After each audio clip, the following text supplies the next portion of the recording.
শুভ সকাল বন্ধুরা, আশা করছি তোমরা সকলে ভালো আছো। আমিও ভালো আছি। তো খুব যে ভালো আছি সেটা বলবো না, চলো ভিডিওটা শুরু করি, তারপর বলছি। প্রচণ্ড পরিমাণে ঠান্ডা লেগেছে, মানে ঠান্ডাটা এমনভাবে লেগেছে বাইরে নেই, মানে ভিতরে বোঝা যাচ্ছে। সারাক্ষণ মাথা ভারী, মাথার মধ্যে যন্ত্রণা আর গলার মধ্যে জ্বালা। তো এই একটা সমস্যা চলছে জানো না, দুদিন ধরে। তো আমারও যেমন, মেয়েরও সেম হয়েছে।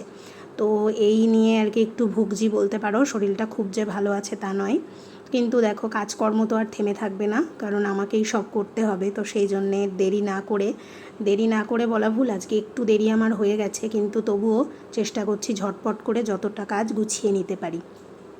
তো দেখো এখানে হচ্ছে বিছানাটাকেই আগে গুছিয়ে নিচ্ছি, কারণ বিছানাটা তোলা থাকলে কি হবে, ঘরের দিকে আর আসবো না। তো দেখো পুরো বিছানাটা গুছিয়ে ঘরটাকে গুছিয়ে নিয়েছি, আর ঘরের মধ্যে তেমন কোনো জিনিস নেইও যে বেশি কিছু গোছাবো। তো বিছানাটা গুছিয়ে নিলাম। ছোট ভাড়ার বাড়ি, এইটুকু জায়গার মধ্যেই সব কিছু নিয়ে গুছিয়ে চলতে হয়। তো আর এই মেয়ের পড়ার টেবিলটা একদিন এই দিক থেকে ওই দিকে, একদিন ওই দিক থেকে এই দিকে মেয়ে করে। তো আজকে সকালে বলছে, মা একই জায়গায় বসে বসে পড়তে আমার ভালো লাগে না, তো টেবিলটাকে একটু এই সাইডে নিয়ে আসবে, এই কর্নার থেকে। তো একভাবে এক কথা বলে যাচ্ছে। তো ভাবলাম ঠিক আছে, চলো ওর কথা মতো দিয়ে দেখি, তারপর সুবিধা অসুবিধা বুঝলে আবার চেঞ্জ করে দেব। দেখো এই যে টেবিলটা নিয়ে এসে এখানে গোছালাম, আর এই যে অর্গানাইজারটা পাশেই রেখেছি, কারণ এটাকে সরাতে পারবো না। এই যে টেবিলটা এই কর্নারে ছিল, ওইদিকে চৌকিটাকে দিয়ে দিয়েছি, দিয়ে এটাকে এখানে নিয়ে এসেছি, আর এর মধ্যে ওর বই থাকে। তো আশা করছি সুবিধাই হবে। তো চলো বন্ধুরা, দেখো এখানে গুছিয়ে নিয়ে একটু টেবিলটা মুছে সব ঠিক করে দিয়ে ঘরটা ঝাড়ু দিয়ে আমি চলে এসেছিলাম রান্নার দিকে। তো মাছটাতে লবণ হলুদ আমি আগে মাখিয়ে রেখেছিলাম, আর সবজিগুলোকে কেটে নিয়েছি, নিয়ে ঝটপট করে আর কি রান্না করব। এটা হচ্ছে বুধবারের ভিডিও। তো যেহেতু বৃহস্পতিবার রথ আছে, তো সেই জন্য সেদিন আমি নিরামিষই করি, সেদিন আর মাছ করব না। তো সেই জন্য আজকে মাছটা করলাম।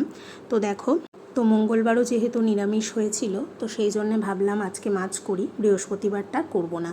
তো এই দেখো সকালে করেছিলাম লাউ তরকারি। তো লাউ তরকারিটা আর একটু মাছ ভেজে মা আর মেয়ে দুজনে আগে খাওয়াটা সেরে নেব। তো খাবারটা কমপ্লিট করে নিয়ে তারপর আমি যাব আবার অন্য কাজে, রান্নার দিকে চলে যাব। তো সেই জন্য এদিকে রান্নাটা আমি স্টার্ট করে দিয়েছি। তো খাওয়া দাওয়াটা করে নিয়ে কিন্তু ওদিকে একটা সবজি আমি অলরেডি চাপিয়ে দিয়ে এসেছিলাম, ঝটপট খেয়ে নিয়ে দেখো চলে এসছে। আলুটা অলরেডি ভাজা হয়ে গেছে, আর এখানে মশলাগুলো আর কি, মানে পেঁয়াজ আর টমেটোটা দিয়ে দিয়েছি, এবার একটু গুঁড়ো মশলা দিয়ে দেবো। তো খেতে আমার খুব বেশিক্ষণ সময় লাগে না, ভাবলাম অনেকটা সময় যেহেতু নষ্ট হয়ে গেছে, তো একবারেই দুটো কাজই সারবো।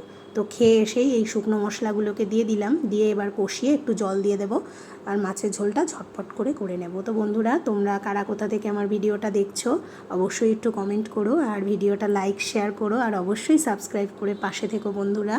তো ভিডিওটা করি অনেক কাজের মাঝখানেও, ভালোবেসে ইউটিউবে ভিডিও করা শুরু করেছিলাম। তো করে যাচ্ছি, কিন্তু বুঝতে পারছি না যে আদেও কি মানে ভালো করতে পারছি কি না।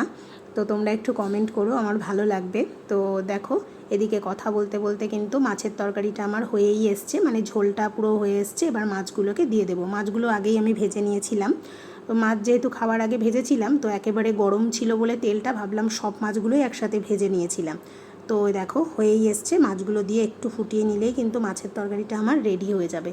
আর বন্ধুরা, এর আগের দিন আমি ভিডিওতে জিজ্ঞেস করেছিলাম ওই অন্নপূর্ণা ভাণ্ডারের সম্পর্কে, টাকা কে পেয়েছো কে পাওনি, কি আপডেট সেটা সম্বন্ধে। তো কেউ যদি জেনে থাকো অবশ্যই আমাকে একটু জানিও প্লিজ।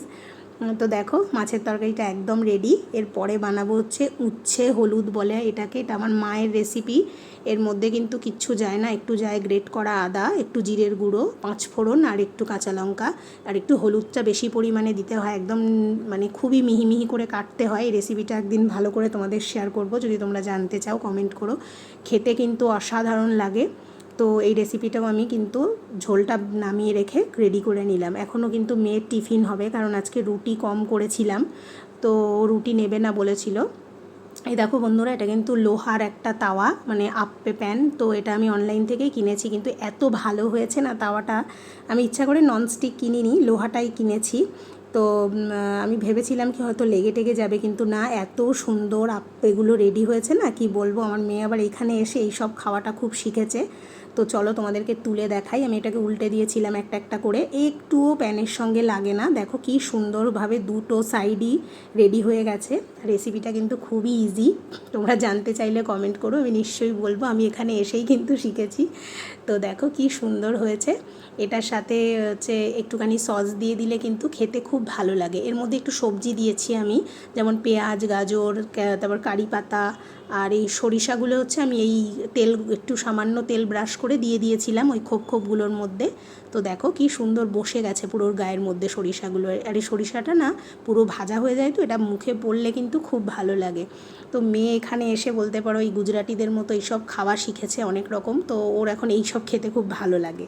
তো চলো ঝটপট করে রেডি করে নিচ্ছি, ওদিকে দেরি হয়ে গেছে, মেয়েকে নিয়ে বেরোবো। এই দেখো সব প্যাকিং করে নিয়েছি, এর মধ্যে একটু আলাদা করে আর কি সস দিয়েছি যাতে ওর মধ্যে লাগিয়ে খেতে পারে, আর এইদিকে সমস্তটা প্যাক করে দিচ্ছি, আর জলটাও দিয়ে দেবো। দেখো আমি পুরো রেডি, আর গরমে তো নাজেহাল অবস্থা। এবার ঝটপট করে মেয়েকে স্কুলে ছেড়ে আসবো।